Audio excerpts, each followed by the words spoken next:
Yeah, yeah.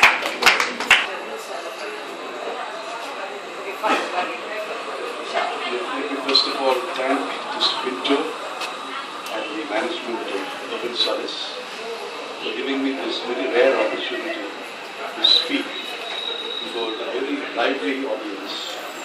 I want to compliment Maria on a very personal, direct, forthright kind of poetry. Not many people use rhyme these days. That's a wonderful part of the poetry that you did. Last poem was extraordinarily brilliant. Thank you. Thank you very much.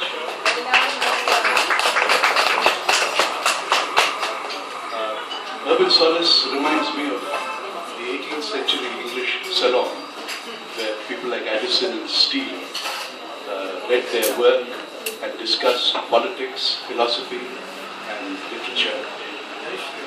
And the 20th century version of that salon is the pub in Soho region in London. Soho is now a very seedy place, but in the 1920s, when people like Ezra Pound and T.S. Eliot and other people were active, it was the center of cultural life. And of course, one thinks of Dylan Thomas, who did most of his poetry in pubs and read from it, and the pubs used to be overfull with people flowing out, sitting outside the pub and listening in to Dylan Thomas perform, because he's a performer.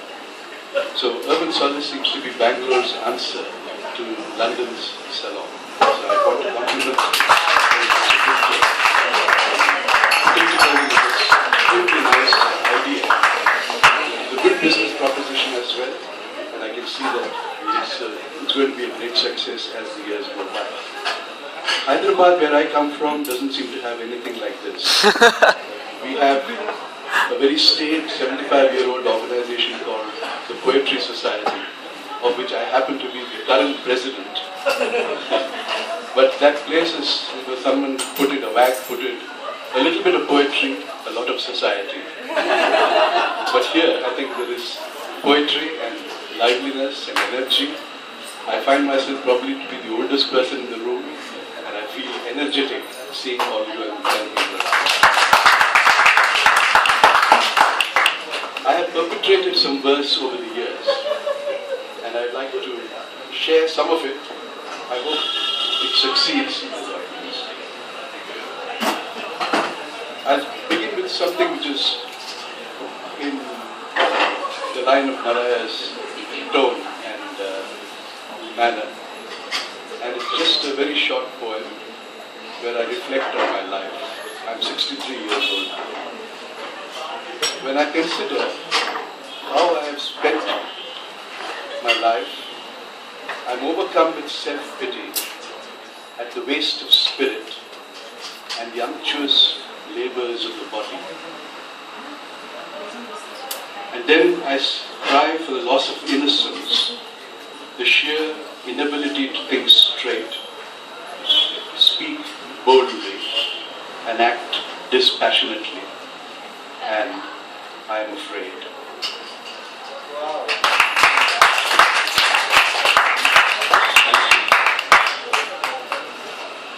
My handwriting is so bad that I can't read it at times. So, this light you put on also, this last one.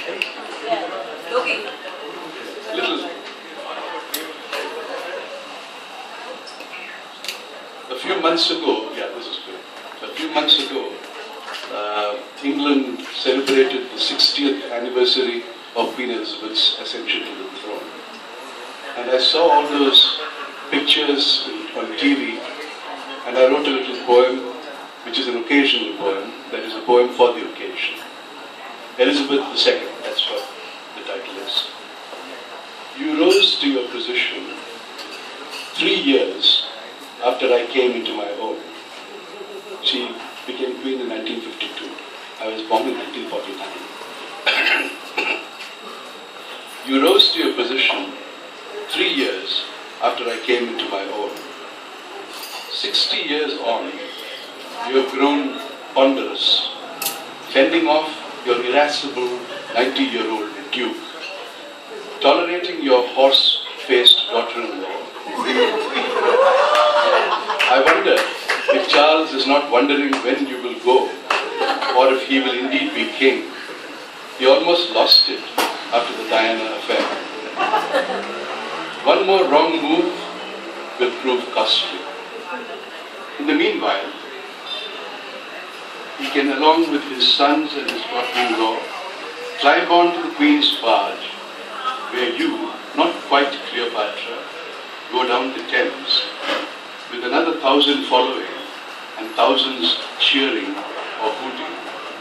The BBC commentators, with their British accent, indulging in self-congratulation. The barge you sat in, to popular adulation, was a testimony to the second Elizabethan age. I too celebrate your 60th, and I too, in my mind, lay out my coat in Raleigh-like fashion to prevent your royal feet from getting wet.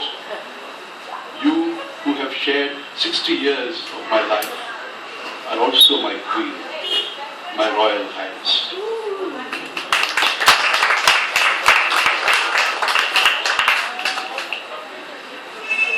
My family has a Kerala background, and my grandfather had a very large piece of property, about 10 acres, which is no longer there. In his old age, he had to sell it off, or at least his sons were insistent that the house should be sold, that the plot should be sold, and he died a somewhat miserable death in 1962 in Thrissur, which is not very far from Aluwai, which is where the property was. And I just thought about something in relation to him. Grandfather occupied 10 acres, arable, odoriferous, plentiful.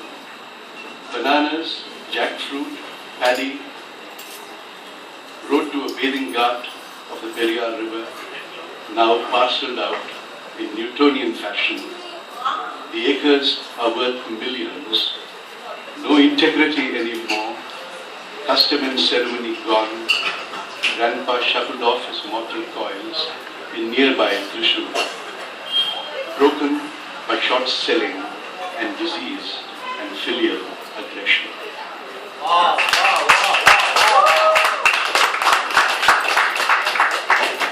In my fairly long career as a teacher of English, I've had to go to many refresher courses. But these are courses which academicians have to take in order to get promotion. If you don't take 2 refresher courses in your career, you cannot move up from a lecturer's status to that of a reader or whatever. And in Pune, when I was lecturing in a refresher course, I happened to see a very old-looking lady. And at the end of my lecture, I went up to her and asked her, "What are you doing here?" She said, "I have retired, but they're not giving me my pension because I have not done a refresher course." So I thought I'll write a poem on the refresher course. At a refresher, that is the title of the poem. When I see our tribe, that is the teachers, when I see our tribe holding forth to the 40-odd refreshers, I am struck by our myopia. Can we not see that those heads can contain only this much? That highfalutin theory does not penetrate? That refreshers are only freshers asking for a lead from you, and you pour lead theory into their occiputs? Your tribe must not increase. The reference, of course, is to the jargon which teachers use so frequently these days in the name of theory with a capital T. Everybody has a theory, but when you make theory look bigger than literature, then it does something to literature. I think it's sensible. I have a great friend in my university called Kannan, Professor Kannan. He's a very orthodox Vaishnavite. He has a tuft and he wears his namam, and he's very, very strict about eating food anywhere. He will not even drink a glass of water in public. Very strict in his observances. But one of the curious things about Professor Kannan is that he always speaks in the present continuous tense. He'll say, "I am thinking that," that sort of English. And once, very witty man, because of his habit of not eating out, he said, कभी-कभी हमको खाना बनाना पड़ता है, कभी-कभी हमको बनाना खाना पड़ता है. Wonderful man. So I just had one day and said, okay, present continuous, that is what you are. Kannan, that's the title of the poem. You were always speaking in the present continuous tense. And I like to think that you are Carlylean in your insistence on the everlasting now. You believe the past is garbage, the future indeterminable, and so you lived in the present continuously.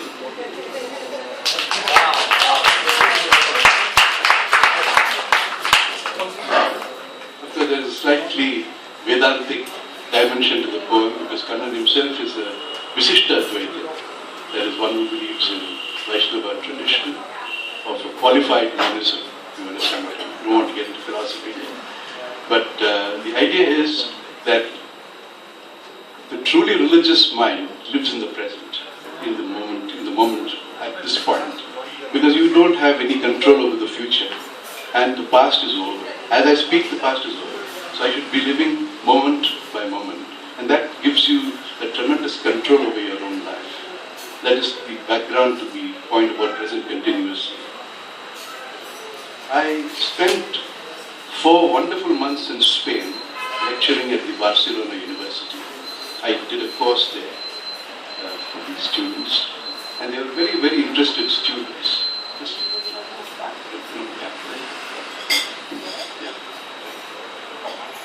So my experiences in Barcelona were quite wonderful. I met some wonderful people, extremely warm-hearted Spanish people, you know how they are. And Barcelona is, of course, Catalonia. It's a Catalan region. And they've been wondering about freedom for themselves from Spain, what statehood and so on. It's not happened yet. The recent elections did not allow that. So I've been very impressed by these Spaniards. And I have a few poems. One of the main areas in Barcelona is called the Rambla. The Rambla is a promenade, and on both sides you have a lot of shops. Most of the shops are owned by Indians, by the way. And you walk down and you come to the sea, and it's a wonderful place. And you find acrobats, and you find magicians, and you find speakers holding forth, musicians playing instruments and so on. It's a nice place to go to in the evenings. But it's also a place where you have pickpockets and people who steal. And the Indian tourist particularly is a target of special attention. Particularly the Indian woman. And if you're an Indian woman who believes that you should walk around with jewelry and wear a very crisp looking sari or whatever, then you have to mind your step. So I had a colleague who went to Barcelona and who was dressed in a good Georgette sari, and she had diamond earrings and all that. And she was obviously the picture of Indianness there. But then somebody ran away with her purse. And then you have the tube station just near in the Rambla. So people can, run away and get into the tube, and you can't even find your way there. And if you don't know your Spain well, you lost your bag or whatever it is. Even her passport went along with that bag, I think. So I have a poem called Georgette, because she was wearing a Georgette sari. Gorgeous Georgette, nose ring, diamond ears shining, a sure temptation for the fagins of Barcelona's town.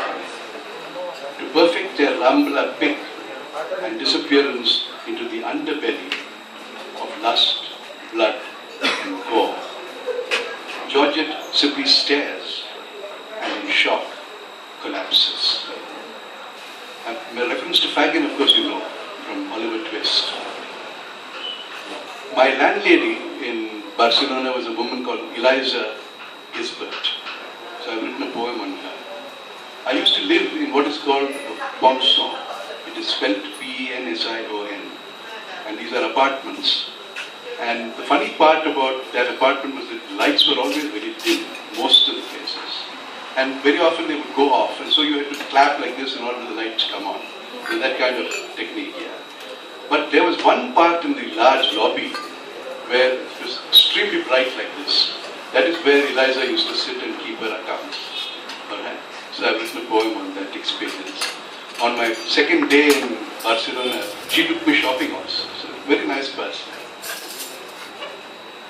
Eliza Gisbert, what haunt have you put together in this still, placid Pomswa? Light, usually dim, those that work needing frequent recharging, figures slither in and out, and the only brilliance where you sit, presiding over your empire. Eliza Gisbert of Luca 1, Eliza of the charming smile that stops all argument. At Eliza's, I shared digs with Ecuadorians, Colombians, and Brazilians, all in search of their Barcelonian patria. No, they were not drug peddlers or footballers. I knew you would say something like this. No, they were judges, corpulent lawyers, delicate engineers, and indigent students finding a safe haven for their lovers. We shared our food, your humble vegetarian too. They ate the spices and crying, vowed to invade India. When they left, they forgot their keys. And I now am shipping my heart to them in boxes locked with their keys left behind. So the next poem is naturally Barcelonian key. The first thing which you get when you get to the university is a key, which allows you to open the lift. There's no lift operator there. You have to open the lift and operate it yourself. The same key will also open your classroom, it will open your office, it will open the toilet, which is usually kept closed, and so on. So wherever you go, you need to have a key in Barcelona. I suppose that's the case in many European countries too. So Barcelonian key. Everything in Barcelona depends on a key. Entry to your house, to a lift, to a secret office, or secret liaisons, all depend on a key. Turn it too hard, it breaks. Twist it gently, you gain no entry. But apply the pressure with balance and equanimity. What stores of romance and learning are not yours. The last of my poems is on another great friend whom I met in Barcelona, a woman called Rosa Gonzalez Casademont. Nice name, very musical. Casademont means the hill, the house on top of a hill, or the castle on top of a hill. That's the meaning. And Rosa and I were very good friends. We used to have lunch together on most days when we were there at the university. And one evening she took me to a movie which happened to be in the same building as the University of Barcelona. So I walked into that place, I didn't realize it was a theatre. So I said, it's very unique for a university to have a movie theatre like this, commercial theatre. So Rosa took me to, what was that, the Chocolate House or something, there's a movie like that. Chocolate Room. So Chocolate Room. Room, yeah. That was the movie. So this is about that experience.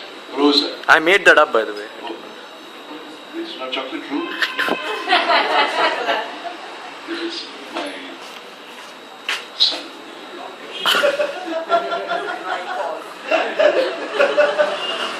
Okay, here is the last of the poems. Rosa of the aristocracy of the intellect. Wonderful person, tall, flowing hair, Gaelic, something about her which is very, very romantic. Rosa of the aristocracy of the intellect, with enigmatic smile. Mona Rosa, tall, light, energetic. What brought you and me together? Was it my natural meandering towards Iberian, or was it Catalan passion? Or was it our shared Gaelic love, our reverence for the poet of Innisfree? No, you prefer but the one who spoke of potatoes. I, enthusiastic about the perpetual virginity of the soul, Yeatsian locutions. You, opting for the poet of the soil and of the people. Whatever the reason, you will always remain my Rosa. Short for Rosamunde? Or was it Rosemary? I never asked, even when we were enjoying that chocolate cinematic wonder at the theatre, which I thought was all of the university. But you are Rosa, a Gonzales truly come to judgment, if only to humble me with your superior fastidiousness about the grapes of warmth and companionship, calling me to the castle of domesticity on the hill, dispensing magnanimity of sound.